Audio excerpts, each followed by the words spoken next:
मुद्दा जिसको मैं आपको बातों बातों में इशारा दे देता हूं, चल रहा है, जो विधानसभा में भी बहुत तेजी से उठा है। कहीं ना कहीं सरकार उससे असहज है और उसको एक इजी टारगेट चाहिए। और हम देख रहे हैं पिछले 10-12 सालों से माइनॉरिटी में मुस्लिम्स एक इजी टारगेट है। कहीं ना कहीं मुसलमानों के इंस्टीट्यूशंस को इजी टारगेट बनाकर जो मुद्दा उत्तराखंड में बन गया था, विधानसभा में जो मुद्दा उठ गया था, उससे ध्यान हटाकर और मुस्लिम्स की तरफ लाने की मुद्दे की कोशिश की जा रही है कि जो मस्जिद को सील किया गया है और मदरसे को सील किया गया है। हम वेट एंड वॉच पे हैं अभी यहाँ पर ना। मस्जिद को तत्काल खुलवाएंगे, अभी खुलवाएंगे, मस्जिद को तत्काल खुलवाएंगे। पहली बार ऐसा नहीं है कि रमजान में कोई प्रोटेस्ट हो रहा है। 1947 में जब देश आजाद हुआ तो इत्तेफाक है, तब भी रमजान का महीना चल रहा था, और जब देश आजाद हो रहा था तब भी रमजानी का महीना था, ये भी रमजान का महीना। और मुझे ऐसा लगता है कि देखिए, इस रमजान का महीना अपनी कमियों को दूर करने का है, अपनी खामियों को दूर करने का है। मैं अपनी कम्युनिटी से ये अपील करूंगा, खुद से भी कह रहा हूं कि हम अपनी कमियों को और खामियों को दूर करेंगे। जहां हमारी कमी खामियों से दूर करेंगे, लेकिन अगर कोई चीज जबरन हम पर थोपी जाएगी उसको हम कदापि नहीं। ये ग्राम ढगरानी में किए। मेरा नाम अय्यूब हसन है, मेरी पत्नी वहां पर प्रधान है ग्राम पंचायत ढगरानी में। और कल और परसों तहसील प्रशासन द्वारा ऐसी संवैधानिक कार्रवाई की गई जो बड़ी शर्मनाक कार्रवाई है अपने आप में। वहां पर ये 2 मदरसे, एक मस्जिद को बिना अकारण, बिना कोई नोटिस दिए वहां पर बंद कर दिया गया।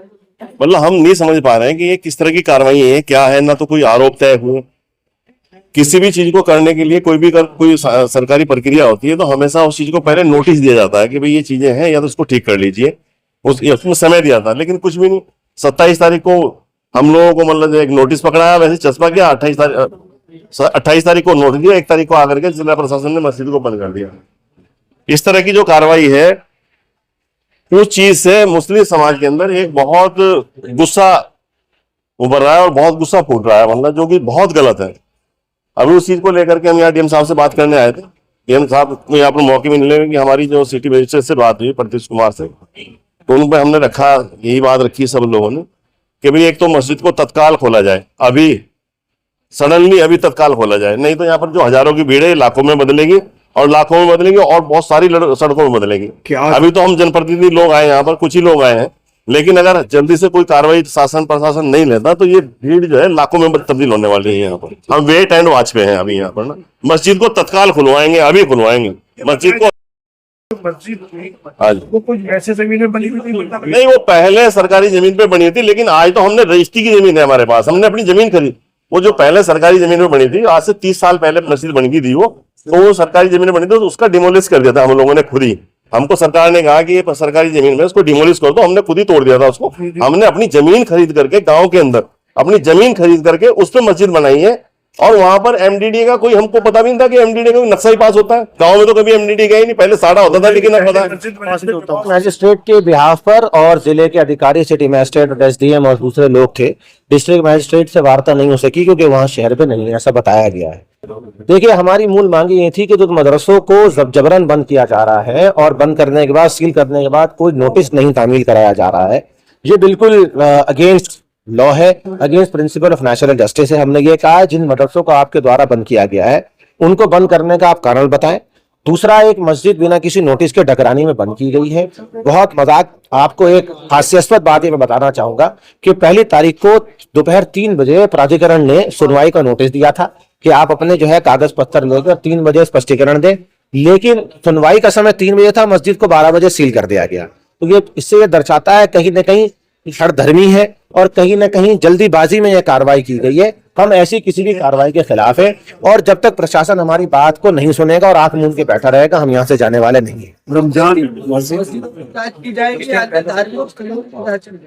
देखिए, वो किसकी जांच नहीं करनी है या नहीं करनी है, ये एक इनका विवेक है, प्रशासन को ये देखना है। ये मैं और आप तय करने वाले कोई नहीं है। अगर किसी तरह की कोई जांच होती है, हम उसको वेलकम करते हैं। हम देखिए, कानून को पालन करने वाले लोग हैं, लॉ अबाइडिंग सिटीजन्स हैं। लेकिन जब कानून ही कानून का काम नहीं कर रहा है और तुगलकी फरमान ऐसे चल रहे हैं, तो फिर तो इसका मतलब यह है कि लोकतंत्र की हत्या हो रही है। जब बिना किसी कागज के, बिना किसी नोटिस के मस्जिदों को और मदरसों को सील किया जा रहा है, तो मैं पूछता हूं कहां है कानून? इसका मतलब कानून धाराशाही हो गया है। नईम साहब, सबसे बड़ा पूरी दुनिया में भी जब भी रमजान और रोजे आते हैं तो बड़ा एक रहमदिली का माहौल बन जाता है। सवाल इन रमजानों का है और रोजेदारों का है।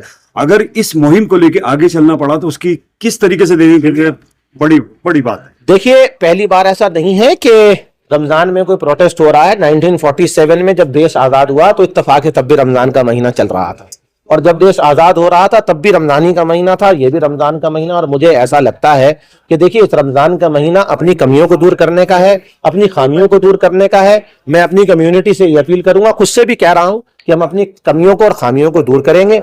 जहां हमारी कमी खामियों से दूर करेंगे, लेकिन अगर कोई चीज जबरन हम पर थोपी जाएगी उसको हम कदापि नहीं। आगे मुहिम अभी ये कारवा आया है, ये कारवा यहाँ चलता रहेगा। ठीक है, देखिए सवाल है मेरा, कई मंदिर और मस्जिद के मसलों में जनता को उलझाकर सरकार को अपना दबाना तो नहीं चाहती। देखिए, इस समय एक बड़ा मुद्दा जिसको मैं आपको बातों बातों में इशारा दे देता हूं, चल रहा है, जो विधानसभा में भी बहुत तेजी से उठा है। कहीं ना कहीं सरकार उससे असहज है और उसको एक इजी टारगेट चाहिए। और हम देख रहे हैं पिछले 10-12 सालों से माइनॉरिटी में मुस्लिम्स एक इजी टारगेट है। कहीं ना कहीं मुसलमानों की इंस्टीट्यूशंस को इजी टारगेट बनाकर जो मुद्दा उत्तराखंड में बन गया था, विधानसभा में जो मुद्दा उठ गया था, उससे ध्यान हटाकर और मुस्लिम्स की तरफ लाने की मुद्दे की कोशिश की जा रही है। इतना समय मांगा जा रहा है। वार्ता तो अभी हमारी अंदर हुई है, लेकिन मुझे बड़े दुख के साथ ये कहना पड़ रहा है कि 4 दिन पहले भी हमारी शासन से वार्ता हुई थी।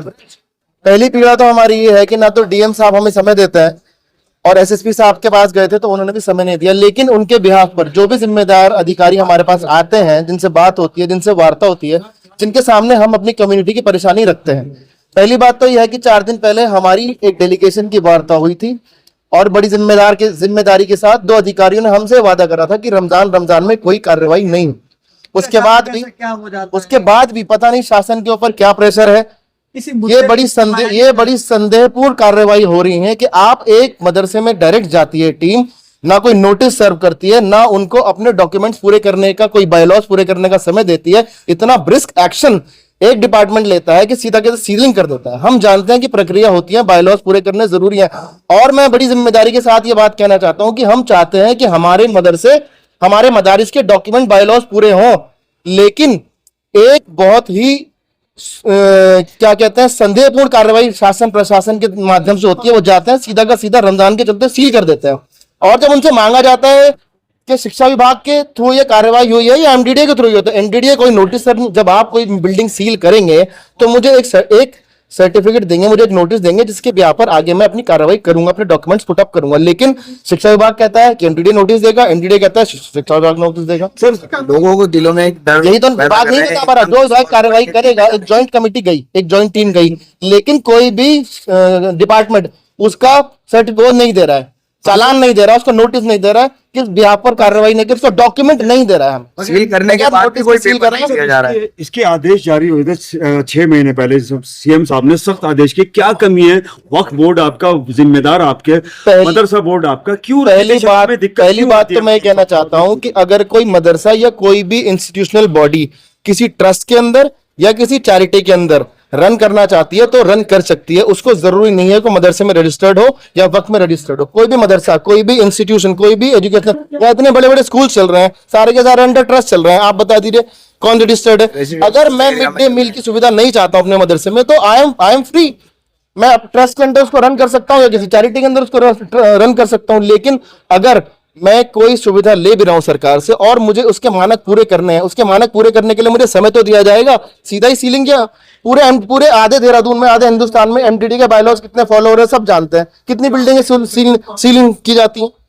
अगर आपके मुताबिक, आपकी सहूलियतों के हिसाब से कार्रवाई नहीं होती तो आगे क्या स्टेप रहेंगे? इसमें कोई हमारी सहूलियत की बात नहीं। हम कहते हैं, हम फिर कह रहे हैं जिम्मेदारी से कि हम चाहते हैं कि हम अपने मानक पूरे करें, लेकिन हमें मानक पूरे करने का समय तो देगी सरकार, शासन हमको समय तो देगा, विभाग हमको समय तो देगा, वो समय भी नहीं दिया जा रहा। सिर्फ रमजान के चलते मस्जिदों को टारगेट करा जा रहा है, जिनको सील कर दिया गया। आप ये बताइए उनको कितना समय देगा अपने मानक पूरे करने का, डॉक्यूमेंट जमा करने का? उस बिल्डिंग के उस मस्जिद के कंपाउंडिंग तक के डॉक्यूमेंट तैयार हैं, लेकिन उनको समय नहीं दिया जा रहा। कानून के पास तो हम बाद में जाएंगे, और कानून के पास ही शायद मुझे लगता है कि हमें जाना पड़ेगा, क्योंकि शासन से कोई मदद अब तक हमें नहीं मिल रही है। 4 दिन पहले आश्वासन दिया गया था कि रमजान में कोई कार्रवाई नहीं हो रही है, तभी भी पहली बात तो मैं कहता हूं कि इसका भी रमजान से कोई मतलब मैं तो नहीं मानता। लेकिन फिर भी रमजान में जब आपकी पहले ही जो एग्जिस्टिंग मसाजिद है वो कम पड़ जाती हैं नमाजियों के लिए, उसके बाद भी रमजान में मस्जिदें बंद की जा रही हैं। ये बहुत दुर्भाग्यपूर्ण है और इसके खिलाफ जो भी हमें करना पड़ेगा हम उसके संविधान के दायरे में हम हर कार्रवाई करेंगे, उसको पूरा भी। ठीक।